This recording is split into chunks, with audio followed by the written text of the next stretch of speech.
아멘. 우리 옆에 분들에게 이렇게 먼저 고백하고 말씀을 나눌까요? 휴가는 다녀오셨습니까?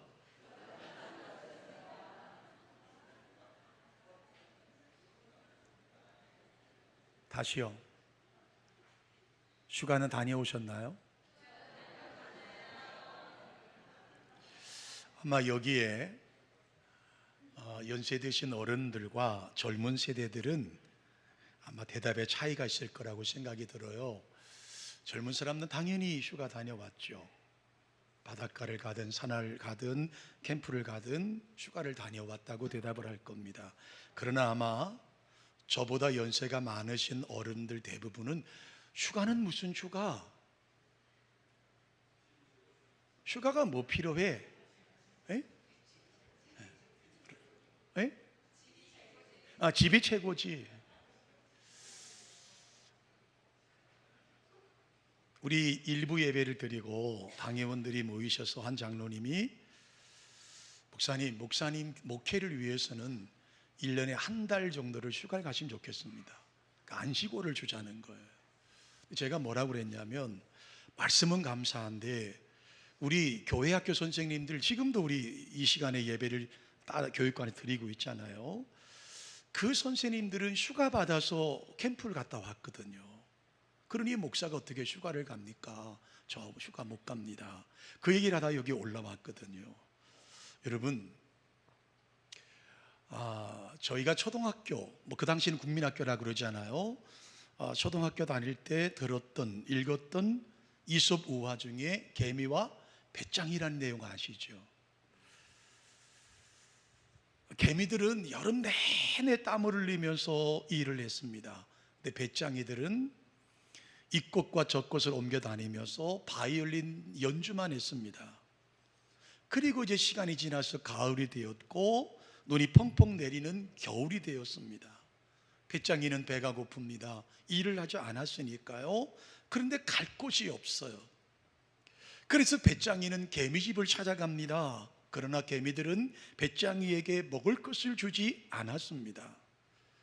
배짱이는 일을 하지 않고 놀기만 한 것을 너무너무 후회했습니다. 열심히 일한 개미들은 배부르고 따뜻하게 겨울을 보낼 수 있었지만 배짱이는 배고프고 추위를 이기지 못해서 그만 죽어버리고 말았습니다. 이게 개미와 배짱이 이야기의 결론입니다. 여러분, 아주 어렸을 때 보았던 책이고 어렸을 때 들었던 이야기입니다. 그런데 그 시대, 그러니까 저희가 초등학교를 다니면서 배웠던 그 개미와 배짱이를 통해서 우리가 들은 것은 뭐냐 하면, 나는 커서 열심히 일해야지. 나는 커서 열심히 일해야지. 나는 커서 잘 살아야지라는 생각을 가지고 있었습니다. 그래서 모든 남자들, 모든 부모님들은 다 개미처럼 죽어라고 일만 했습니다. 여러분, 그때 불렀던 노래 중에 떠오르는 노래가 있죠. 이런 노래가 있어요. 잘 살아보세. 모르십니까? 제가 굳이 불러드릴까요? 선창이 있으면 후창이 있잖아요. 잘 살아보세. 할렐루야. 예, 70년대 노래입니다. 또 한 노래가 있어요. 새벽경이 울렸네. 새 아침이 밝았네. 너도 나도 일어나 새 마을을 가꾸세. 그러니까 여러분, 학교에서도 심지어 교회에서도 가정에서도 쉼, 휴식, 휴가는 죄악처럼 여겼던 시대에 우리는 살았습니다. 그렇지 않습니까? 적어도 여기 계신 우리 어른들, 논다라고 하는 것을, 자기도 모르게 쉰다라고 하는 말을 어쩌면 이솝 우화에 나오는 개미와 배짱이 때문에 어쩌면 우리 속에 쉰다, 논다라고 하는 것에 대해서 죄악처럼 여겼다라고 하는 것을 고백할 수밖에 없어요. 초대 문화부 장관을 지냈던 이여령 씨가 쓰셨던 아마 여러분 읽어보신 분들이 계시기 신한국인이라는 책이 있습니다. 그분은 이 책에서 새로운 시대의 한국인과 그리고 옛날의 전통적인 한국인을 비교했습니다. 같은 민족임에도 불구하고 오늘날의 이 시대를 대표하는 한국 사람과 과거의 한국 사람을 비교했다라고 하는 거예요. 그러면서 그는 이런 결론을 내렸습니다. 옛날 한국 사람과 오늘날의 한국 사람에게 생활의 패턴에 아주 큰 변화가 있는데 그것이 뭐냐? 속도감이라고 했어요. 속도감.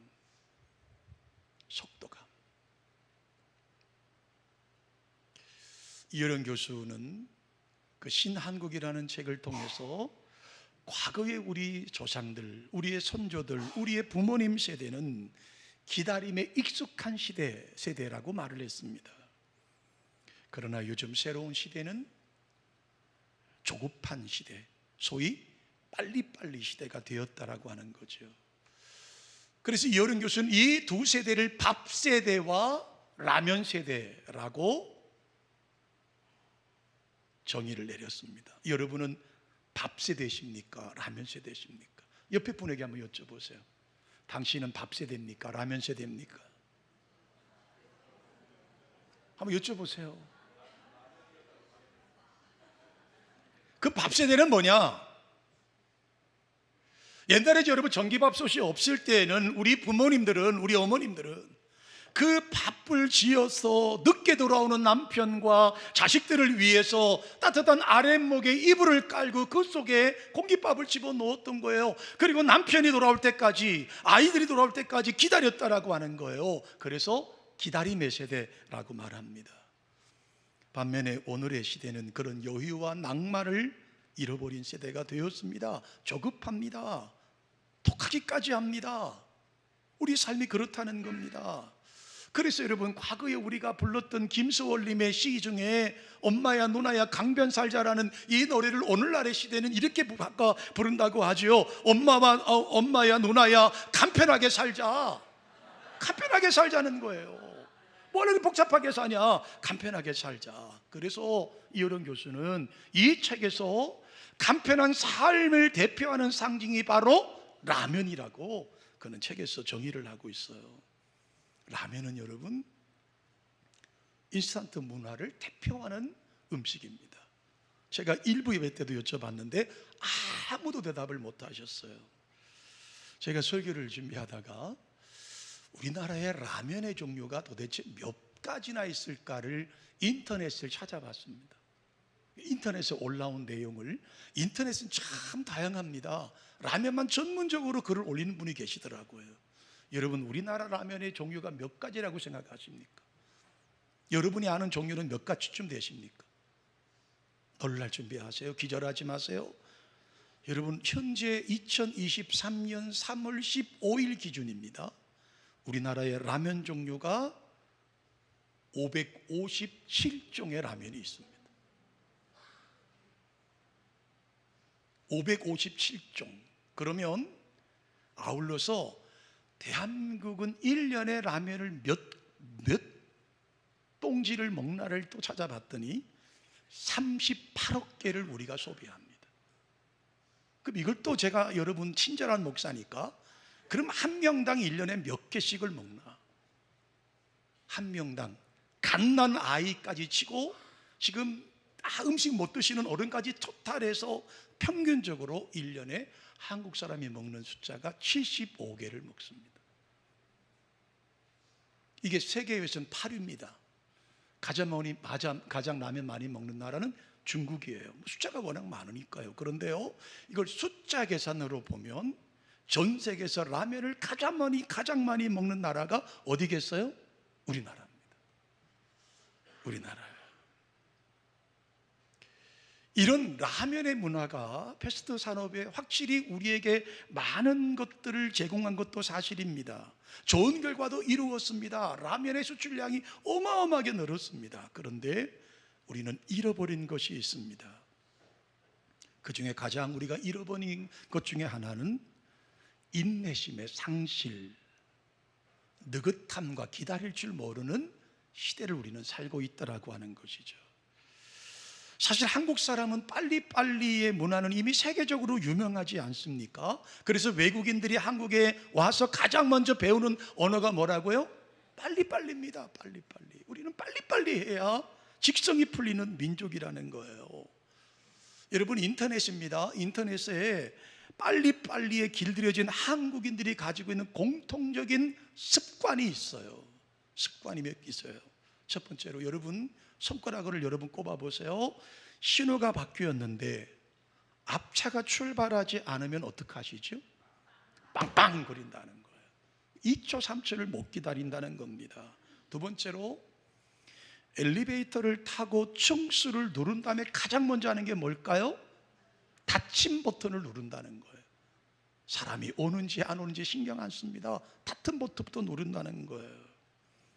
세 번째로, 홈페이지나 인터넷에 들어가서 5초 이상이 넘어가는 인터넷은 클릭하지 않는다는 겁니다. 5초를 못 기다린다는 거예요.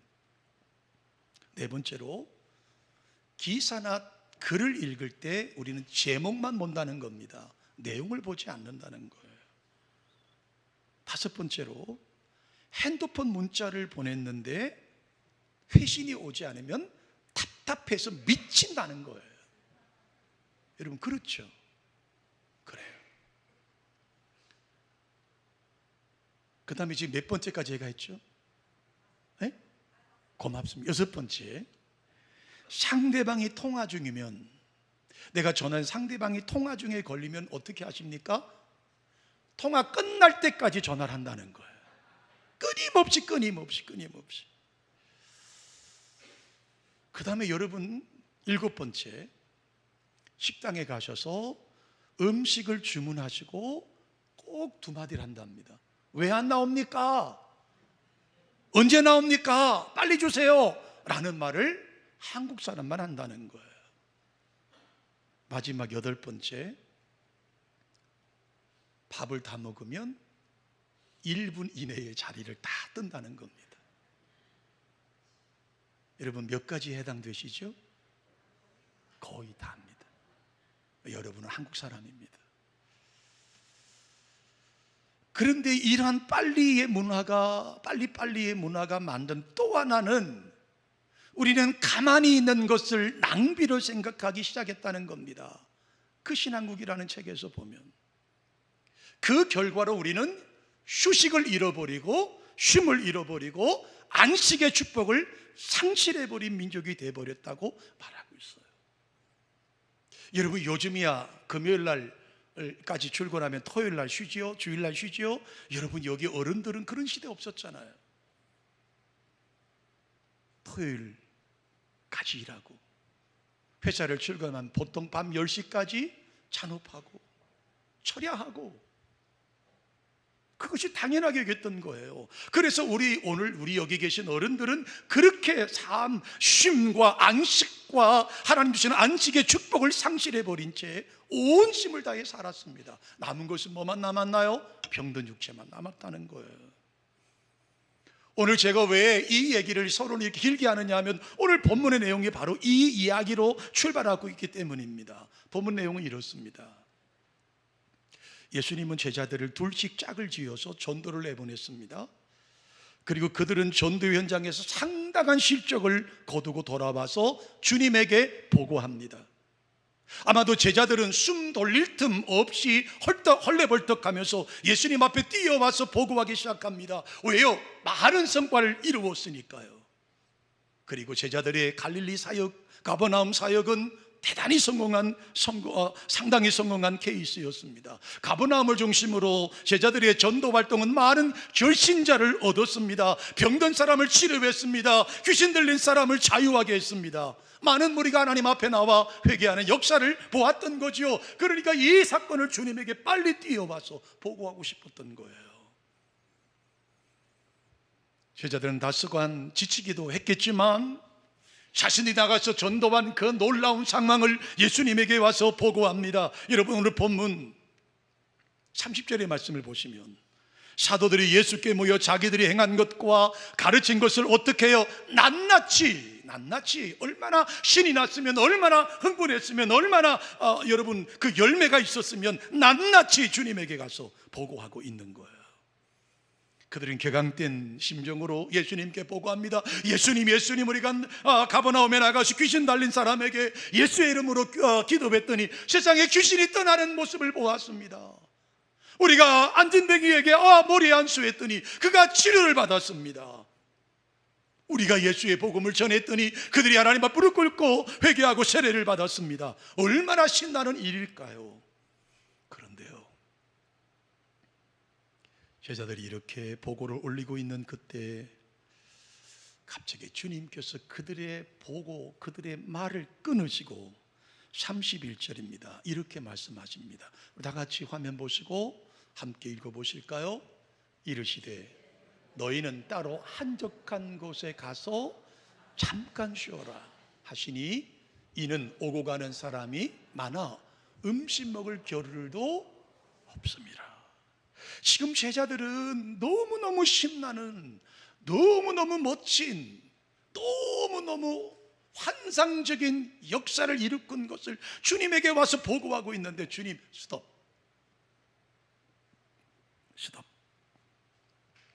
너희는 따로 한적한 곳에 가서 잠깐 쉬어라. 이 부분을 현대어 성경은 이렇게 우리에게 번역하고 있습니다. 여기를 떠나 잠시 한적한 곳에 가서 함께 쉬자. 이 현대인 성경의 번역입니다. 그러니까 서두르지 말고, 급하게 하지 말고, 이제 그 얘기는 잠시 좀 쉬고 좀 먹을 것 좀 먹고 휴가를 떠났다가 다시 와서 하자, 이 얘기를 지금 주님이 하시는 거예요. 왜 그랬을까요? 주님은 아마도 그 제자들의 얼굴을 보시면서 안식이 필요하고 쉼이 필요하다고 느끼셨을 거라고 생각합니다. 잠깐 쉬자, 잠깐 쉬자. 여러분, 주님께서 잠깐만이라도 쉬자라고 하는 말씀을 우리 삶에 적용해 보면, 여러분, 우리가 정말 피곤할 때 잠깐 자는 10분이 얼마나 우리에게 꿈 같은 시간을 제공해 줍니까? 잠깐의 낮잠, 잠깐의 산책, 잠깐의 망중한, 잠깐의 휴식, 주님 바로 이것을 우리 가운데 말씀하고 있는 것 아닐까요? 주님은 이 잠깐의 휴식을 통해서 얻어진 새로운 삶의 에너지를 가지고 다시 우리가 해야 할 사명의 자리에 나아가야 된다고 우리 가운데 말씀하고 있는 거 아닐까요? 오늘 제가 제목을 쉼과 안식이라고 제목을 정했습니다. 여러분, 쉬다라는 말을 헬라어 원어에 찾아보면 아나포신이라는 단어를 써요. 아나라는 말은 시작이라고 하는 말이고, 포신이라고 하는 말은 다음 단계를 위한 멈춤이라는 말이에요. 그러니까 시작과 멈춤이 합성어를 만들어서 아나포신이라는 말을 만들었어요. 이 말 뜻은 무엇입니까? 쉬고 나면 새로운 창조를 위한 새 힘을 얻게 될 것이다. 그러기 위해서는 반드시 뭐라고요? 멈춤이 있어야 되고, 다시 멈춤과 다시가 합성어야 된다라고 말씀하고 있습니다. 최근에 잠시 보았던 한 인터넷의 글에 보면 행복한 멈춤이라고 하는 글이 있는데요, 이 저자는 우리가 하루에 단 3분이라도 멈추어 서서 행복한 생각을 하고 그 생각이 이루어진 것을 믿고 하나님께 감사할 수만 있다면 우리의 인생은 경이적으로 달라질 것이다 라고 기록하고 있습니다. 그렇습니다. 우리 사랑하는 드림 가족 여러분, 휴식은 억지로라도 만들어야 합니다. 안식은 억지로라도 만드셔야 합니다. 우리 어릴 때 개미와 빗장애를 통해서 보는 것이 마치 쉼 쉬는 것이 죄악을 짓는 것 같고, 논다는 것이 마치 우리를 부정하는 것처럼 보인다면, 오늘 우리 설교를 통해 다시 한번 우리의 삶을 돌이켜 보십시오. 하나님은 우리에게 안식을 허락하셨다고 말씀하고 있지 않습니까? 여러분, 하나님께서 천지창조를 6일 동안 하셨습니다. 하나님이 무슨 육신을 갖고 계신 것도 아니시지 않습니까? 말씀으로 창조하셨습니다. 주님이 물론 하나님이 매일마다 수고하셨지만, 하루하루 작업을 마치실 때마다 하나님은 뭐라고 말씀하셨습니까? 보시기에 좋았다. 이게 토부라는 히브리어거든요.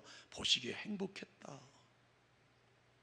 일을 끝내고 안식을 누리시면서 말씀하십니다. 보시기에 좋았다. 보시기에 행복하셨다. 그리고 6일째 맛 끝나고 나서 뭐라고 말씀하십니까? 심히 좋았더라고요.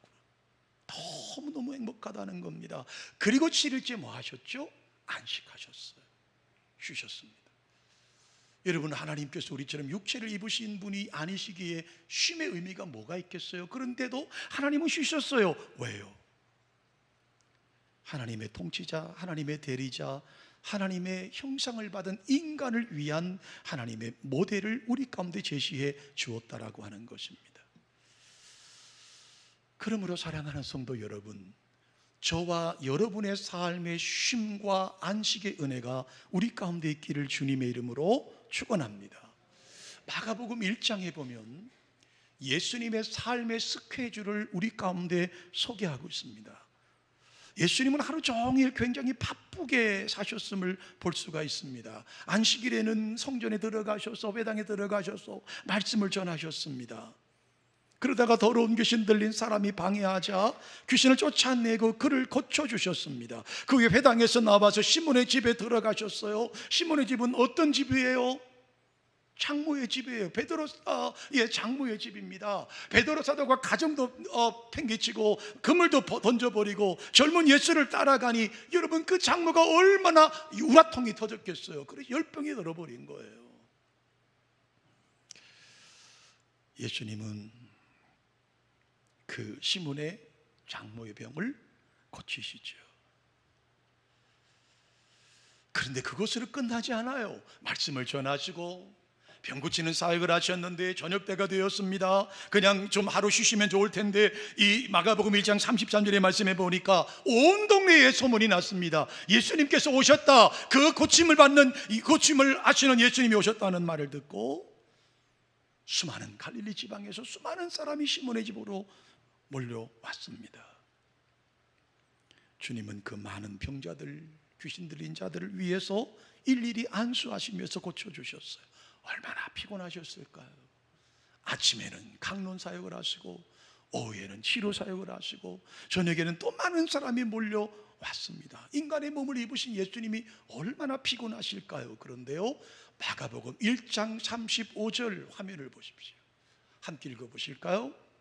새벽 아직 밝기 전에 예수께서 일어나 나가 어디로 갑니까? 한적한 곳으로 가사 거기서 뭐 하셨어요? 기도하셨어요. 자, 주님께서 오늘 본문의 말씀에 보시면 그 놀라운 사역을 이루었던 제자들이 앞다투어서 자랑 삼아 자기들의 전도 사역을 열심히 낱낱이 주님에게 고백할 때 주님은 스톱.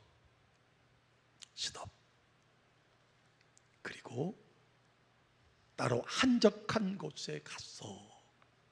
지금 주님께서 계신 그곳에서 한적한 곳은 어디예요? 벳세다 광야입니다. 벳세다 광야.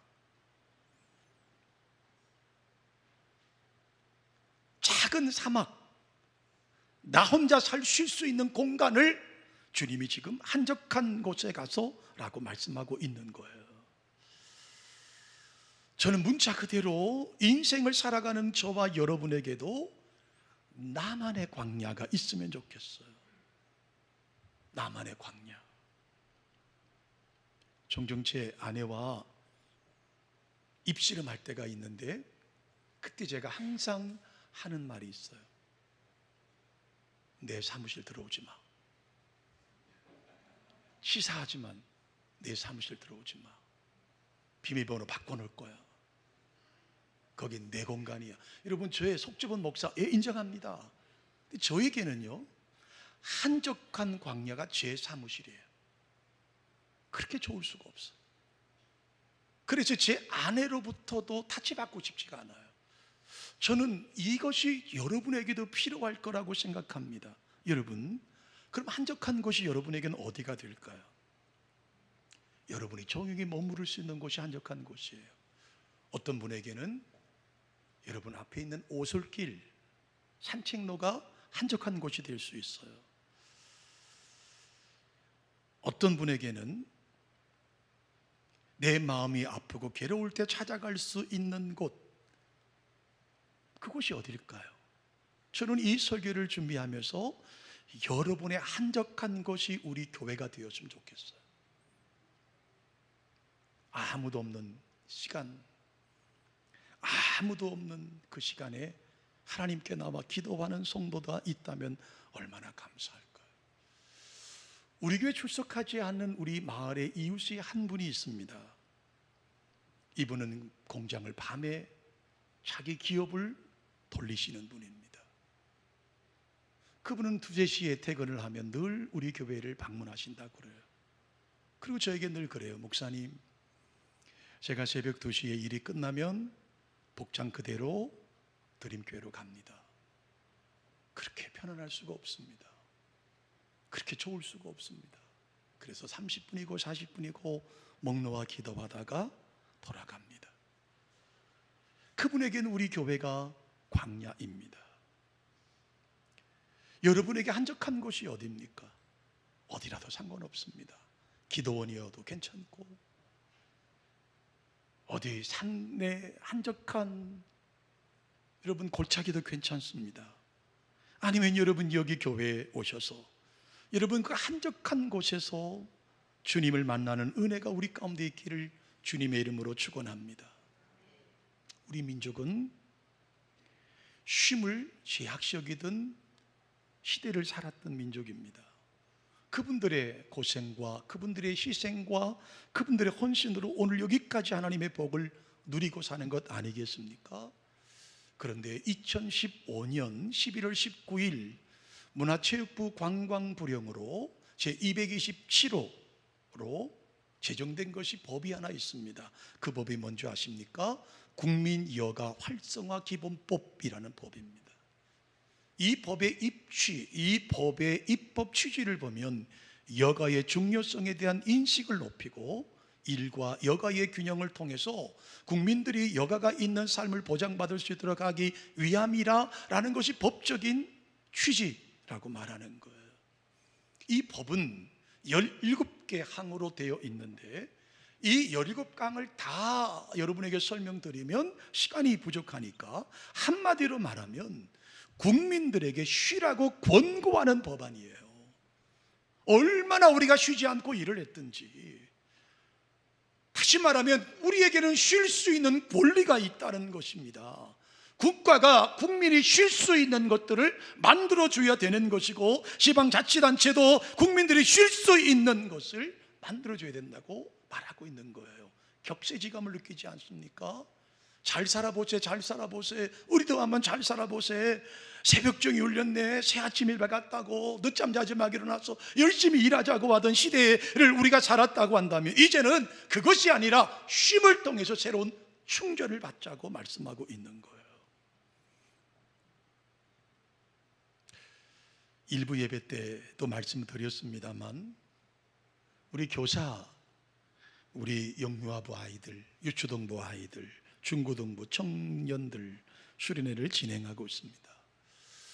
특별히 유초등부와 영유아부 교사분들은 그 3, 4일 받는 휴가를 교회를 위해 다 헌신하셨습니다.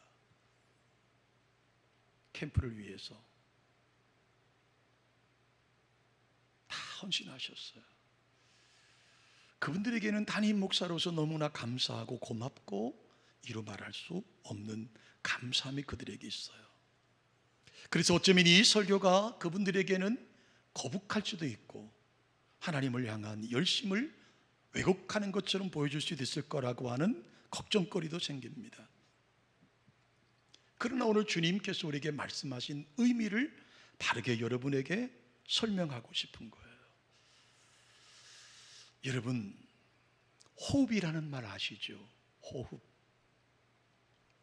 호흡이라는 말은 우리가 숨을 쉰다는 말 아닐까요? 그런데 이 호흡이라는 것도 숨 쉬는데 두 가지가 결합된 단어라고 하죠.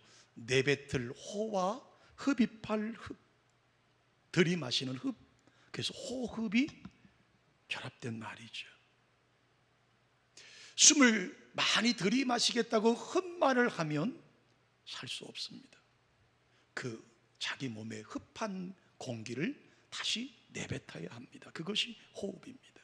그러니까 내뱉는 호와 들이마시는 흡을 잘 해야 건강할 수 있다라고 하는 거예요. 여러분에게 안식이 필요합니다. 쉼이 필요합니다. 그 안식은 우리가 줄 수 있는 것이 아니에요. 하나님만이 주실 수 있는 거예요. 주님은 마태복음 11장 28절에 이렇게 말씀하지 않으셨습니까? 수고하고 무거운 짐진 자들아 다 내게로 오라, 내가 너희를 쉬게 하리라고 말씀하셨습니다. 쉼을 주시겠다고 말씀하셨습니다. 사랑하는 성도 여러분, 매일매일이 뜨겁습니다. 어쩌면 이 설교를 듣는 많은 어른들은 우리 목사님이 젊어서 아직도 철이 없어서